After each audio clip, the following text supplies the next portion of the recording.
parler du sixième petit signe de la fin des temps, Inch'Allah Ta'ala, et qui est quoi? Qui est l'apparition des troubles. Le sixième signe, Inch'Allah Ta'ala, c'est l'apparition des troubles, c'est-à-dire al-fitan. C'est-à-dire al-fitan. Donc, le pluriel du mot fitna, c'est fitan. On dit une fitna, un trouble. Les fitan. Troubles et épreuves. Hein. Donc, le pluriel du mot fitna est fitan, qui signifie épreuve, examen et test. Son utilisation est plus fréquente dans le sens de test en tant que notion de blâmable.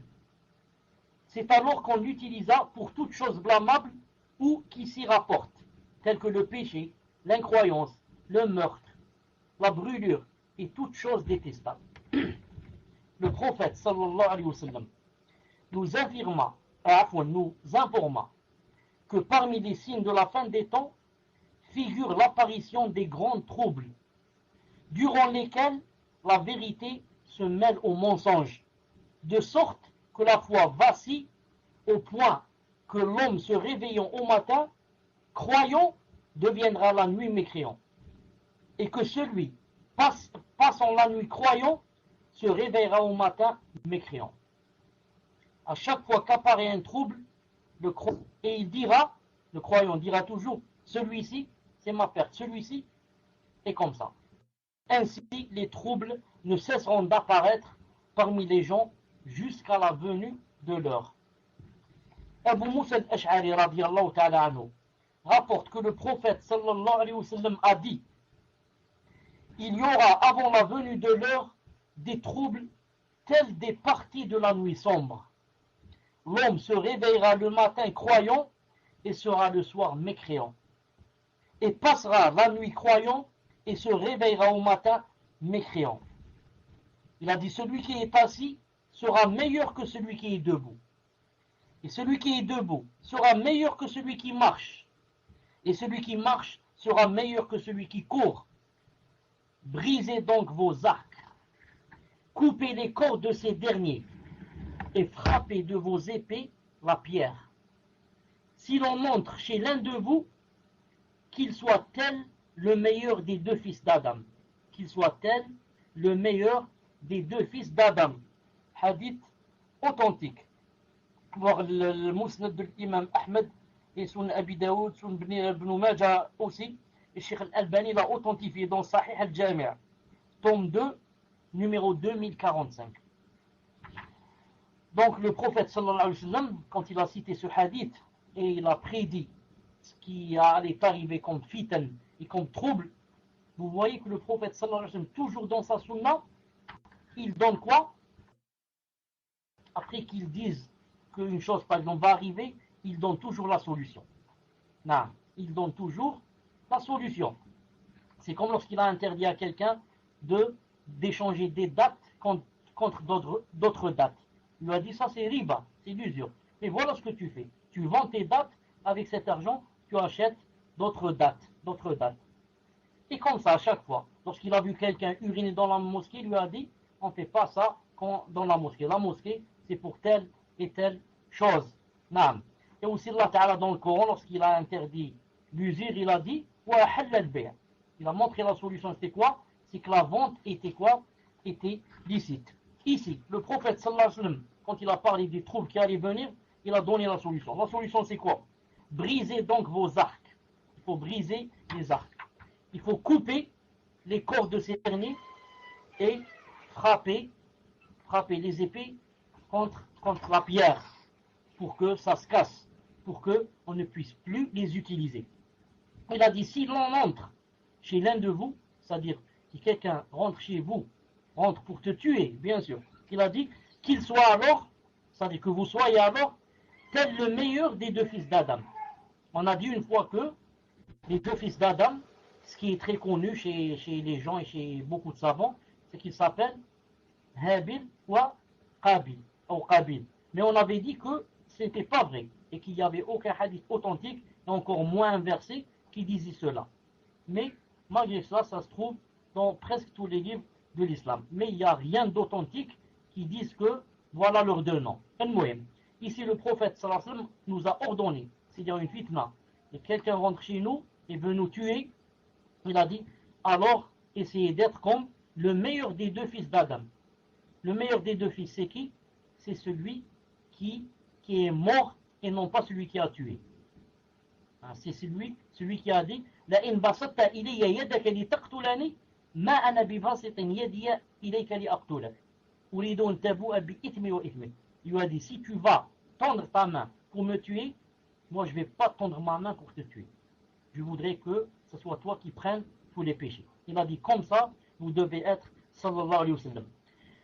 L'imam Muslim, rahimahullah, rapporte, d'après Abu Huraira, radiyallahu ta'ala anhu, que le messager, sallallahu alayhi wa sallam, a dit, il a dit, empressez-vous d'accomplir les bonnes œuvres avant les troubles, tels les parties de la nuit sombre, durant lesquelles l'homme se réveillera au matin en étant croyant et sera la nuit mécréant. Ou bien sera la nuit croyant et se réveillera mécréant. Il vendra sa religion pour des jouissances de ce monde. Hadith rapporté par Muslim. Subhanallah al-Azim, le prophète sallallahu alayhi wa sallam a prédit que va arriver un moment où la personne, subhanallah al-Azim, au matin sera croyante et la nuit venue, elle peut devenir mécréante. Et le contraire. Ensuite, il a dit, donc viendra un temps où la personne vendra sa religion pour des jouissances de ce monde. C'est un peu ce qui se passe de nos temps, ici en Algérie. Et peut-être partout dans le monde. Plus spécialement chez nous, ici en Algérie, plus spécialement, beaucoup de Kabyles qui sont de souche musulmane, là, maintenant, rentrent dans le christianisme. Là. Pourquoi ils rentrent dans le christianisme? Est-ce qu'ils attestent que Jésus est le Fils d'Allah? Non, jamais. C'est juste pour une jouissance de ce monde, comme a dit le hadith. C'est-à-dire juste pour avoir un visa, juste pour avoir une résidence en France ou là en Europe. Donc il est prêt à devenir chrétien, subhanallah al-azim, à devenir chrétien et à vendre sa religion juste pour une jouissance de ce monde, comme a dit le prophète sallallahu alayhi wa sallam. Salama radiyallahu ta'ala anha, l'épouse du prophète sallallahu alayhi wa sallam, a dit, le messager d'Allah sallallahu alayhi wa sallam se réveilla une nuit en sursaut et dit, il a dit subhanallah, gloire à Allah, quels sont les trésors qu'Allah a fait descendre et quels sont les troubles qu'Allah a fait descendre, c'est-à-dire en cette nuit. Quel est celui qui va réveiller les compagnes des appartements, c'est-à-dire ses épouses, pour qu'elles prient? Ensuite, il a dit, il se peut qu'une femme vêtue dans ce monde soit nue dans l'au-delà. Il se peut qu'une femme vêtue dans ce monde soit nue dans l'au-delà. Hadith rapporté par Al-Bukhari, hadith authentique. Donc le prophète sallallahu alayhi wa sallam se réveilla une fois en sursaut. Et il a montré pourquoi il s'est réveillé. Il a dit qu'Allah Ta'ala avait fait descendre des trésors cette nuit-là et qu'il avait fait descendre aussi des troubles. Ensuite, il ne s'est pas tué, mais il a dit qu'il va réveiller les épouses. Pourquoi? Pour qu'elles prient. Pourquoi? C'est pour dire que quand les troubles viennent, la meilleure solution pour être épargné de ces troubles, c'est de s'accrocher au maximum dans la religion et de se lever et prier. Surtout quoi? Surtout la prière de la nuit. Et vous connaissez qu'en général, le prophète sallallahu alayhi wa sallam, d'après un hadith authentique, qu'en général, quand un problème l'atteignait, qu'est-ce qu'il faisait? Il rentrait directement dans la salat. C'est très connu, ceci du prophète sallallahu alayhi wa sallam. Alors imaginez qu'il se soit réveillé en sursaut et qu'il a su qu'Allah Ta'ala avait fait descendre des troubles et des fitnas. La première des choses, il a demandé à ce qu'on réveille ces femmes. Pourquoi? Pour qu'elles prient. Naam. Abdullah ibn Amr ibn al-As radiyallahu ta'ala nous rapporte que le prophète sallallahu alayhi wa sallam cria un jour, la prière va être accomplie. Il a dit, nous nous regroupons autour du prophète sallallahu alayhi wa sallam qui dit, il a dit, il n'y eut de prophète avant moi sans que ce ne soit un devoir pour lui d'informer sa communauté au sujet de ce qu'il connaît pour elle de meilleur et de les avertir au sujet de ce qu'il connaît pour elle de pire. Ensuite, il a dit, le salut de votre communauté que voici a été accordé aux premiers parmi elles.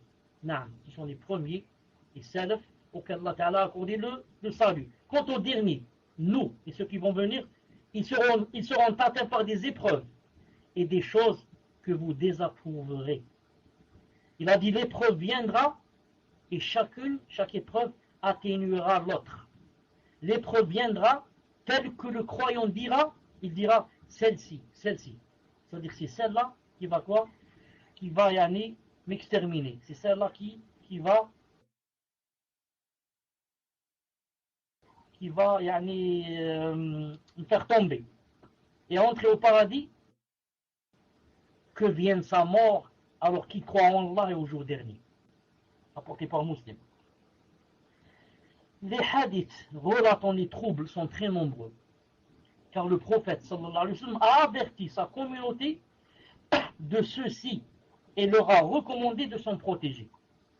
Il nous a informé que les derniers parmi cette communauté seront atteints de malheurs et de troubles graves dont rien ne pourra les protéger, si ce n'est, il a cité trois choses, la foi en Allah Azza wa Jal et au jour dernier, et l'attachement au groupe des musulmans, qui sont les gens de la Sunna, même s'ils sont peu nombreux, et l'éloignement des péchés et de chercher refuge contre eux. D'ailleurs, le prophète sallallahu alayhi wa sallam a dit, implorer la protection d'Allah contre les troubles, tant ceux apparents que cachés. Ta'awwadhu billah, d'implorer la protection d'Allah contre les troubles, que ce soit les troubles apparents ou que ce soit les troubles cachés, rapportés par Muslim.